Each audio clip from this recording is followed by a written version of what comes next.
Excise duty हम लोग ₹1.5 ₹1.50 कम करेंगे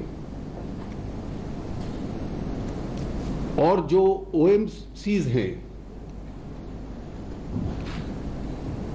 वो ₹1 की कटौती अपनी प्राइसिंग में फैक्टर इन करेंगी। तो केंद्र सरकार की तरफ से हम लोग ₹2.50 तुरंत कंज्यूमर्स को इसका रिलीफ देंगे। पेट्रोल और डीजल दोनों पे ₹2.50 का रिलीफ देंगे। मैं सभी स्टेट गवर्नमेंट्स को ये लिख रहा हूं अभी कि जैसे ₹2.50 का